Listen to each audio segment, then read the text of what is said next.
बाकी सब प्रणाम जी।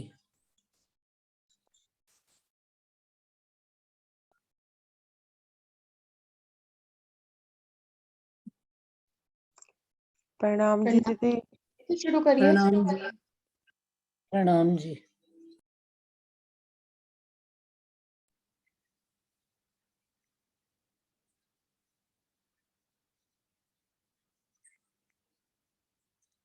बोलो श्री प्राणनाथ प्यारे की जय। बोलो श्री सतगुरु महाराज की जय। सब सुंदर साथ जी के चरणों में प्रेम प्रणाम प्रणाम जी। युगल स्वरूप के प्यारे प्यारे चरणों को नैनों में बसाओ, नैनों में बसाओ। युगल स्वरूप के प्यारे प्यारे चरणों को नैनों में बसाओ, नैनों में बसाओ।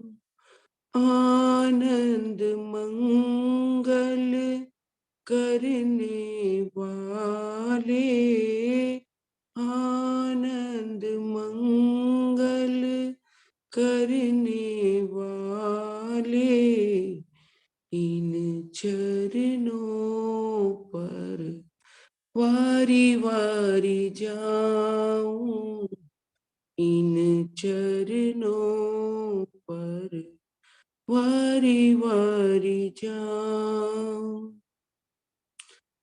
आठों पहरे की आखंड लीला, इन चरणों की मेहर से जानी।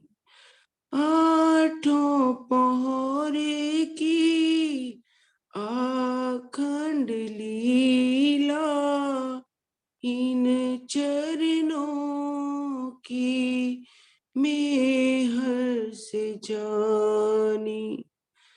कायम सुखदाई इन चरणों से, कायम सुखदाई इन चरणों से, मूल मिलावा खिलवत पाऊं, मूल मिलावा खिलवत पाऊं। युगल स्वरूप के प्यारे प्यारे चरणों को नैनों में बसाऊं, नैनों में बसाऊं।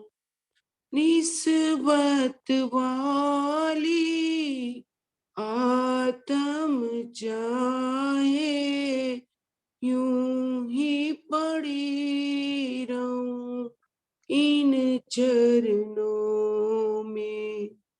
निस्बत वाली आत्म चाहे यूं ही पड़ी रहूं, इन चरणों में। इनसे आए खुशबू वतन की, इनसे आए खुशबू वतन की, इनमें हयाती सजदा बजाऊं, इनमें हयाती सजदा बजाऊं। युगल स्वरूप के प्यारे प्यारे चरणों को नैनों में बसाऊं, नैनों में बसाऊं।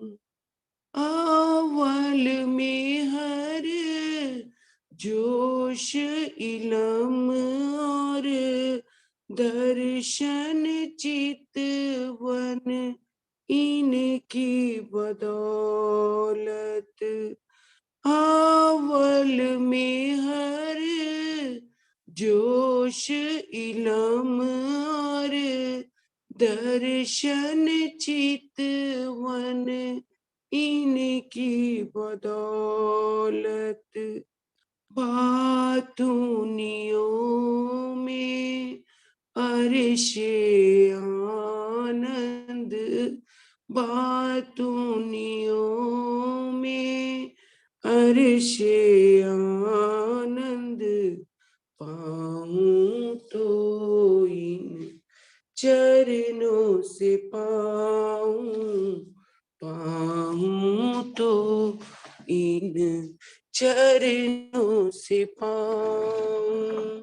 युगल स्वरूप के प्यारे प्यारे चरणों को नैनों में बसाऊं, नैनों में बसाऊं। आनंद मंगल करने वाले, आनंद मंगल करने वाले, इन चरणों पर वारी वारी जाऊं, इन चरणों पर वारी वारी जाऊं, इन चरणों पर वारी वारी जाऊं। बोलो श्री प्राणनाथ प्यारे की जय, बोलो गुम्मट वाले की जय। प्रणाम जी, सबको प्रणाम। प्रणाम जी, प्रणाम जी, प्रणाम जी, प्रणाम जी। प्रणाम जी, सुंदर साथ जी, प्रणाम जी।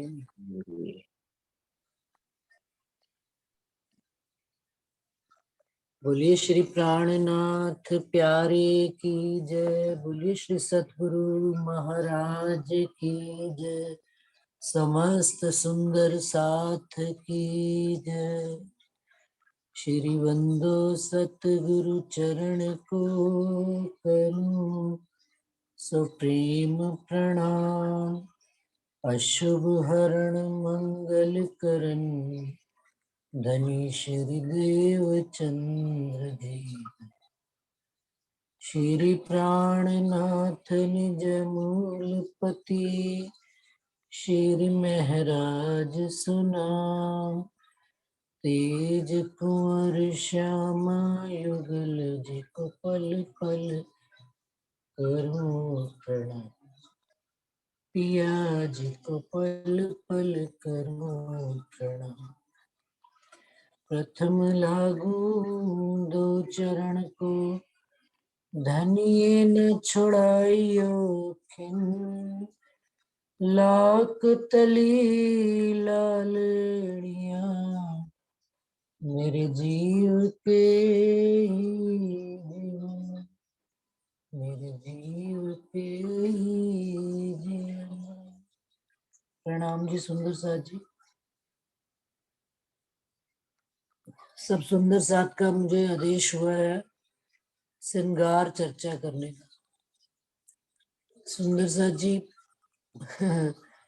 सच्ची कहूं ना, हिम्मत भी नहीं पड़ रही करने की चर्चा, परंतु हुक्म की पालना भी करनी है और राज्य का हुक्म आप सबके अंदर से मान कर बैठ रही हूँ।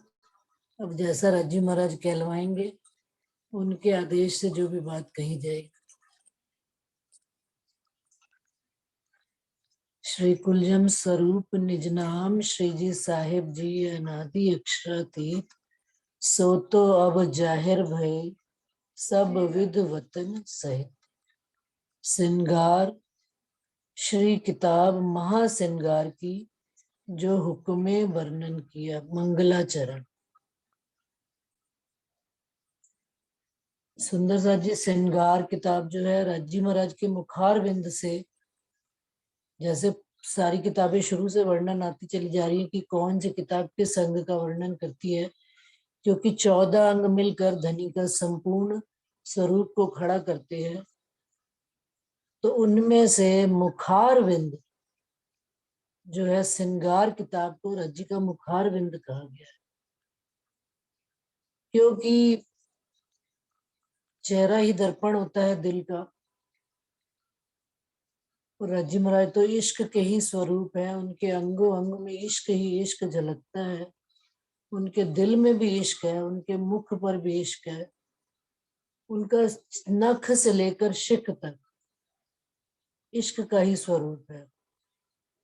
और सागर में अभी जब पीछे हम पढ़ेंगे तो सागरों में भी रज्जी महाराज का श्रृंगार का वर्णन हुआ है। तो श्रृंगार में अब और क्या वर्णन होगा कि श्रृंगार में रज्जी महाराज के अंगों का और बारीकी से वर्णन किया जाएगा, और गहराई से इंद्रावती जी वर्णन करेंगे। गहराई में उतरकर एक एक अंग का, एक एक नख का, एक एक नख के नाखून का, फिर उसकी जोत का, किरण का, नख से शिख तक, वो एक एक चीज का वर्णन कर रहे हैं इंद्रावती जी। रज्जी महाराज का हुक्म उनसे वर्णन करा रहा है। तो सबसे पहले जो है श्रृंगार में मंगलाचरण। मंगलाचरण का क्या शाब्दिक अर्थ है? शुभ चरणों को याद करना, एक तो ये अर्थ हो गया। और एक होता है मंगल आचरण, कि हमारा आचरण कैसा होना चाहिए, धनी के साथ जुड़कर मंगल ही आचरण होना चाहिए। उनको वो हमारे अंदर आ गए हैं तो हमारा आचार व्यवहार सारा मंगल ही होना चाहिए, शुभ ही होना चाहिए, क्योंकि उनके संग से हम हमारे सब चीजें शुभ हो गई हैं। हमारा जीव भी मंगल हो गया, जीव भी सुहागी हो गया। आत्मा की अवस्था से अब ये वर्णन किया जा रहा है, जीव और शरीर से नहीं किया जा रहा। जीव और शरीर की तो औकात ही नहीं है कि रज्जी महाराज के मुखार बिंद का वर्णन ये रूप कर सके। प्रारंभ करते हैं सुंदर साथ जी। वर्णन करो रे रूह जी, हक्के तुम सिर दिया भार, अर्श किया अपने दिल को, माहे बैठाओ कर श्रृंगार। रज्जी महाराज कह रहे हैं रूह को वर्णन करो रे रूह जी। इंद्रावती जी को कह रहे हैं कि अब हक्के तुम सिर दिया भार। रज्जी महाराज ने ये हम इंद्रावती जी के सिर पर ये भार दिया है, ये जिम्मा सौंपा है उनके सिर पर, उत्तरदायित्व दिया है कि वो सब सुंदर साथ को रज्जी महाराज के बारे में बताए। तो अर्श किया अपने दिल को। अपने दिल को क्या, अब हमारे अपने अपने का मतलब अपना। तो इंद्रावती जी कह रही है कि रज्जी महाराज ने इस दिल को अपना घर परम धाम बनाया है, अपना रहने का स्थान बनाया है। तो माहे बैठाओ कर श्रृंगार। अब इसमें रज्जी महाराज कह रहे हैं कि मुझे श्रृंगार करके बिठाओ। अब श्रृंगार रज्जी को भी करना है, परंतु अपने दिल का भी श्रृंगार करना है। जिस दिल में धनी को बिठाया जा रहा है तो उसको भी तो पाक साफ करके तभी तो एहसास होगा कि धनी हमारे अंदर बैठे हैं। और कैसे पाक साफ, ये तो हम सबको पता है कि धनी का श्री मामती कहे ईमान, इश्क, शुक्र, गरीबी, सबर, ये सारे जो है ना धनी को अपने दिल में बैठाने के लिए अस्त्र हैं। ये सारे हमको धारण करने पड़ते हैं और हमारे दिल में विरह रूपी सिंहासन पर राज्य में राजा कर बैठे और मैं उनको श्रृंगार कराऊं। अब कैसे उनको श्रृंगार कराना है, तो मंगलाचरण में वो बता रहे हैं सुंदर साथ जी। जब भी मैंने कहीं पर भी, चाहे लालदास जी की बड़ी व्रत भी हम पढ़ते हैं या और भी कहीं पढ़ते हैं, परिक्रमा में भी जैसे मंगलाचरण आया, तो राज्य महाराज कहीं पर भी वर्णन करने से पहले हमें इस संसार का, अर्श परम धाम का, हमें हमारे स्वरूप का राज्य महाराज सारी चीजों का ध्यान कराते हैं और बताते हैं कि हम किस भूमि पर बैठे हैं और यहाँ पर वहां की चीज का आना और वहां की शोभा और श्रृंगार को धारण करना कितना ही मुश्किल काम है। परंतु क्योंकि पहले हमको ये बता दिए, फिर भी राजी महाराज कह रहे हैं कि मैं वहां का वर्णन कर रही हूँ इंद्रावती जी के माध्यम से, राजी कह रहे हैं, परंतु पहले हमको यहाँ की भूमि और यहाँ की तासीर और यहाँ की सारी बात उन्होंने समझाई है। तो इसी तरह से वो यहाँ पर अब पहला जो प्रकरण है सारा इसी विषय पर संबंधित है। रू चाहे वर्णन करूं अखंड स्वरूप का इत, सुपने में सत स्वरूप की किन कही न हक सूरत। इंद्रावती जी कह रहे हैं कि मेरी रूह तो चाहती है कि मैं अखंड स्वरूप जो ना मिटने वाले सदा आनंदमय स्वरूप है राज्जी महाराज, उनका वर्णन मैं यहाँ करूं, परंतु जब मैं इस सपने के संसार में देखती हूँ तो यहाँ पर राज्जी महाराज के सत्य स्वरूप का, यहाँ तक कि राज्जी महाराज की सूरत का किसी ने भी वर्णन, वेद हो कतेब हो कहीं पर भी हो, वर्णन नहीं किया गया। मोहम्मद साहब ने बात जरूर कही है परंतु विस्तार से कहीं पर भी वर्णन नहीं आया। रात दिन बसे हक अर्श में, मेरा दिल किया अर्श सो। अब राज्जी महाराज रात दिन जिसमें अष्टपहर 24 घड़ियां परमधाम में रहते हैं, उस परमधाम को वो मेरे दिल में ही ले आए, मेरे दिल को ही वो परमधाम उन्होंने कह दिया। तो इसका मतलब ये हो गया कि मेरे दिल में राज्जी महाराज अष्टपहर 24 घड़ियां निवास करते हैं। तो क्यों ना होए मोहे बुजुर्ग किया, ऐसा हुआ न कोई होए। कहते हैं इस बात को विचार कर भी मेरे को बड़ी खुशी होती है कि धनी आपने पूरे ब्रह्मांड को छोड़कर आपने मेरे दिल को अर्श किया। इस बात से ही मेरे को बड़ी प्रसन्नता भी मिलती है और मेरे को थोड़ा सा ये भी आता है कि वाह, आपने मेरा चुनाव किया है, ऐसा हुआ ना कोई होए। क्योंकि आज दिन तक इस ब्रह्मांड में ऐसा ना पहले हुआ है और ना कभी होगा। क्यों? क्योंकि परमधाम की जो 4 किताबें वर्णन हुई है, खिलवत, परिक्रमा, सागर, श्रृंगार, तो अब उस श्रृंगार में राज्जी महाराज के मूल स्वरूप की सुरता सूरत का वर्णन, उनके श्रृंगार का वर्णन राज्जी महाराज इंद्रावती से करा रहे हैं। तो इस बात को जरा वजन को तोलना, इस शब्दों को तोल कर मोल कर इंद्रावती जी कह रही है कि वाह धनी आपने कितनी शोभा इंद्रावती जी को बख्श दी कि मुझसे अपना सारा श्रृंगार ही वर्णन करा लिया। तो इस बात की वो कहते हैं मैं भी जब विचार करती हूँ ना तो मुझे बड़ी खुशी महसूस होती है और बड़ा ही मतलब बुजुर्गी को क्या कहें कि बड़ा भाई राजी आपकी मैं खुदी का मुझे लाड आता है, प्यार आता है। किन कायम द्वार न खोलिया, अव्वल से आज दिन, जो कोई बोलिया सो फना मिने, किन पाया न भक्का वत। आज दिन तक किसी ने अखंड का द्वार खोला ही नहीं था और जो भी कोई बोला इस संसार में वो सारा इस 14 लोक के बारे में ही बोला। किसी ने परमधाम के जब जानते ही नहीं थे तो बताएंगे। तो अर्श बक्का हक बरनी, सो बीच फना जिमी क्यों होए, अव्वल से आज दिन लगे, बक्का शब्द न बोलिया कोई। अब जब इस 14 लोक की भूमि पर किसी को उनकी राज्जी महाराज का पता ही नहीं है तो वहां का वर्णन करना भी कैसे संभव है।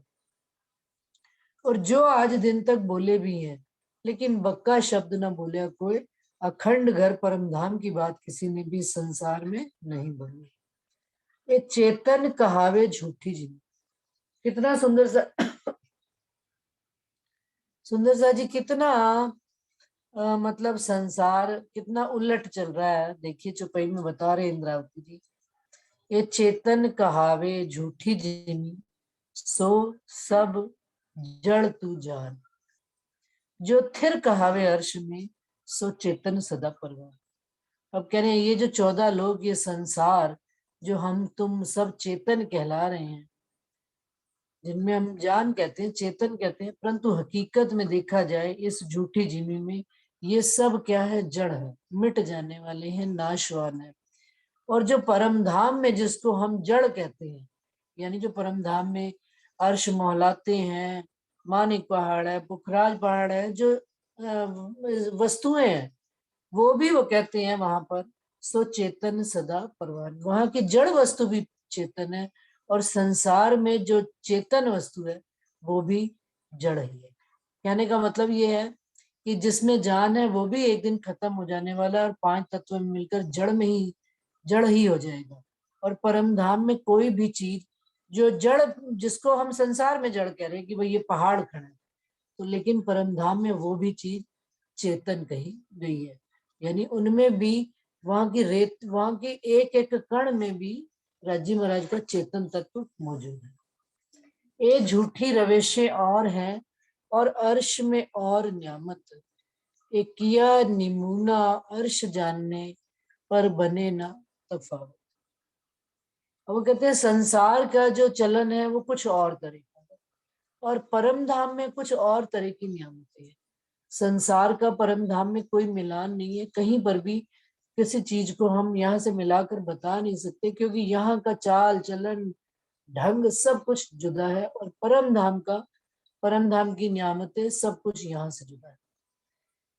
एक किया निमूना अर्श जानने पर बने न तफावत।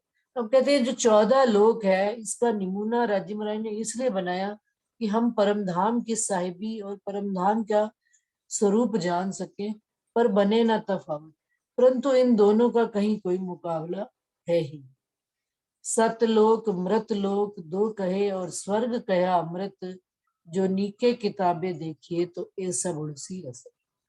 अब इसमें संसार में वो कहते हैं कि जो धनी ने लोक बताए गए हैं, इसमें एक सतलोक और एक मृतलोक, यानी ये भूमि 14 लोक में पृथ्वी लोक, तो यहाँ पर और स्वर्ग कया अमृत, और स्वर्ग और जीवन और मृत्यु से मोक्ष प्राप्त करके वो कहाँ जाते हैं, स्वर्ग में जाते हैं, जिसको कि वो अमृत अखंड कहते हैं कि वहां पर सुखों की प्राप्ति होती है, अखंड नहीं सुखों की प्राप्ति होती है मरने के बाद।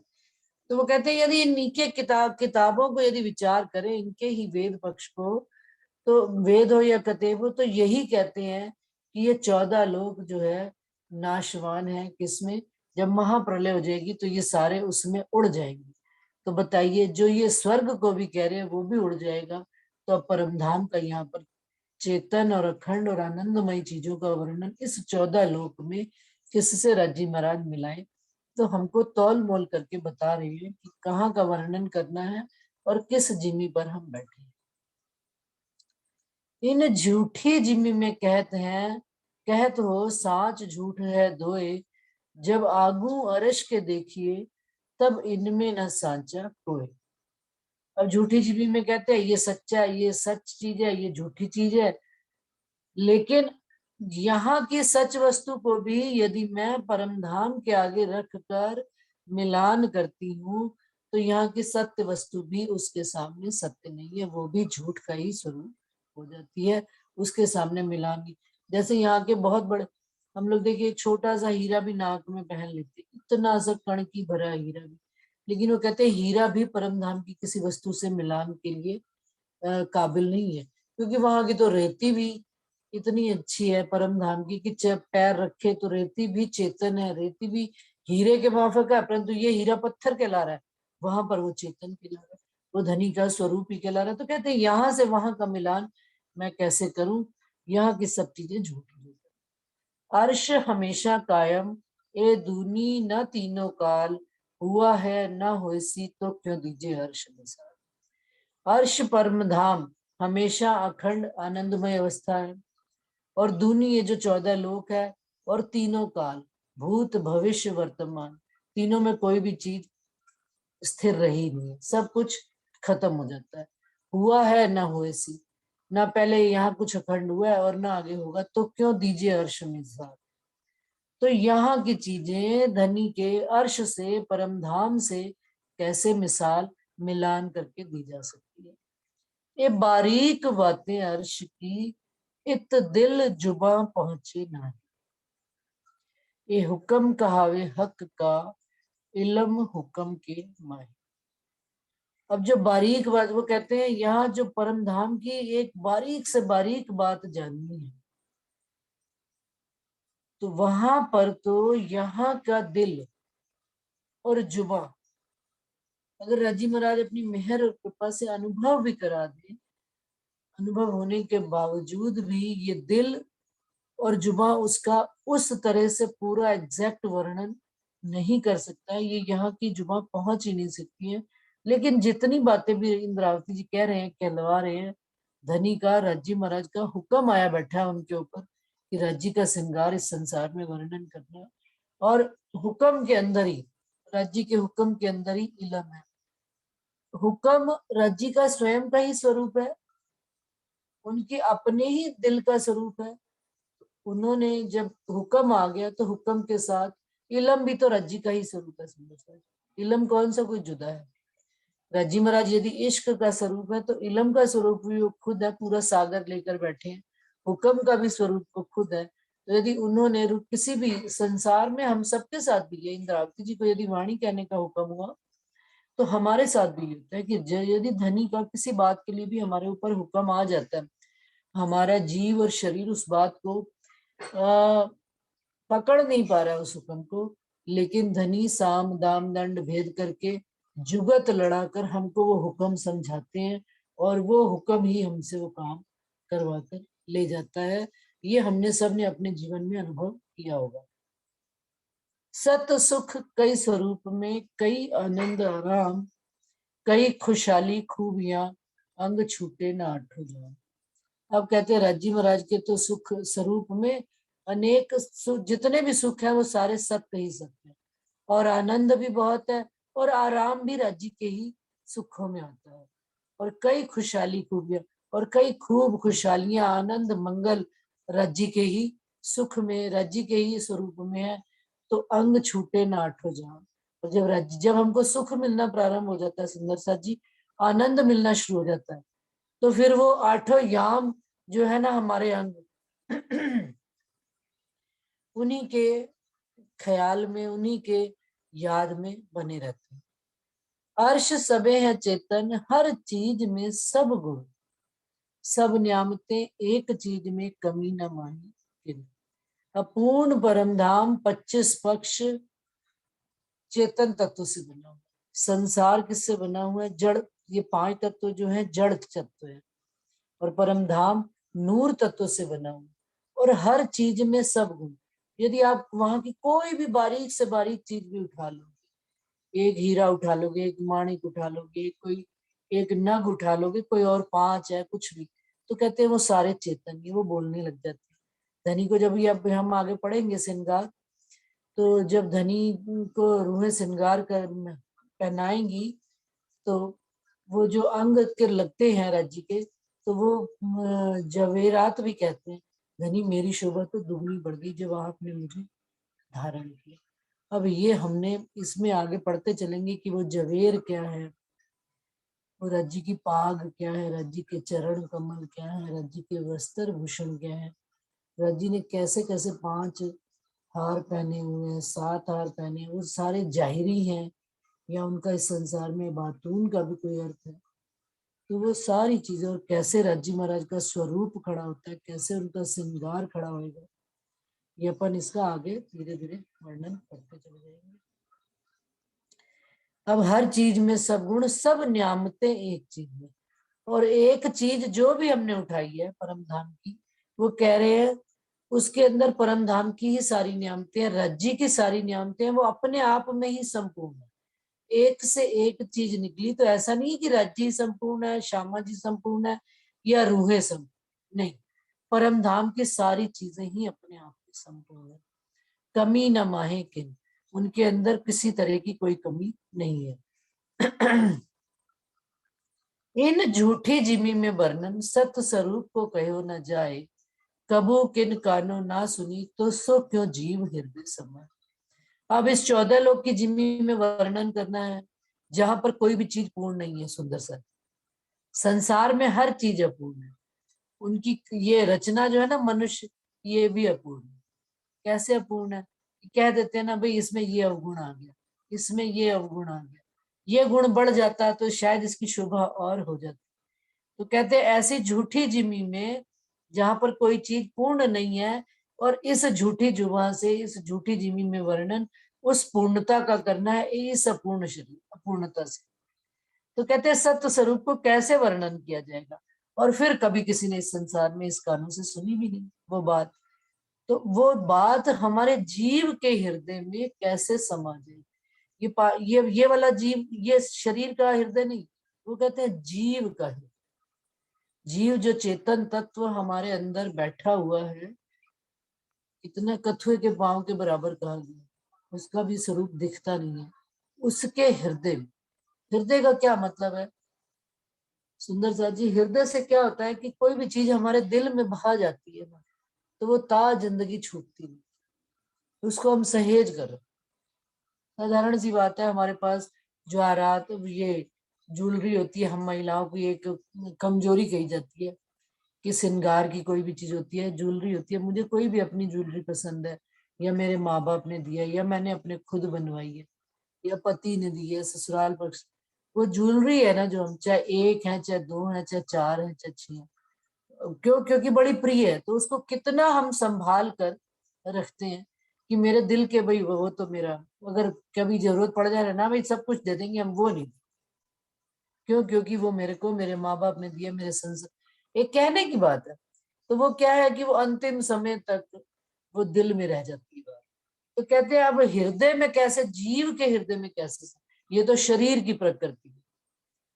तो जीव, जिसका जीव का उत्पत्ति ही स्वप्न से हुई है और नींद ही जिसका घर है, उसके हृदय में धनी के सत्य स्वरूप को बिठा देना और उनके हृदय में इसका श्रृंगार को राज्य के बस जाना हमारे जीव के हृदय, तो वो कोई साधारण बात नहीं है।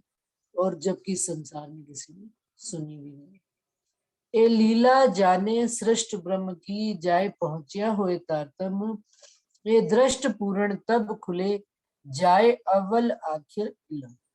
अब कहते हैं ये सारी लीला किसकी है? ब्रह्म सृष्टियों की लीला है। वही इस बात को जानती है, जाए पहुंचिया होए तारतम, जिनको तारतम का भेद समझ में आ गया, तारतम का तारतम ये वाणी समझ में आ गई। ये दृष्ट पूर्ण तब खुले, और पूर्ण दृष्टि भी तब खुलती है जब उनको अव्वल से आखिर तक, मूल परमधाम से लेकर इस संसार तक, ब्रज रास जागनी सारा आखिर इलम। आखिरी इलम क्या है? तारतम का तारतम ये वाणी पूर्ण रूप से ग्रहण करना शुरू कर दिया, आत्मसात करना शुरू कर दिया है, तो वो कहते हैं तभी पूरी दृष्टि भी खुलती है। दृष्टि भी आधी और अधूरी खुलती है, हाँ सुंदर सा जी, बिल्कुल आधी और अधूरी भी खुलती है और पूर्ण भी खुलती है।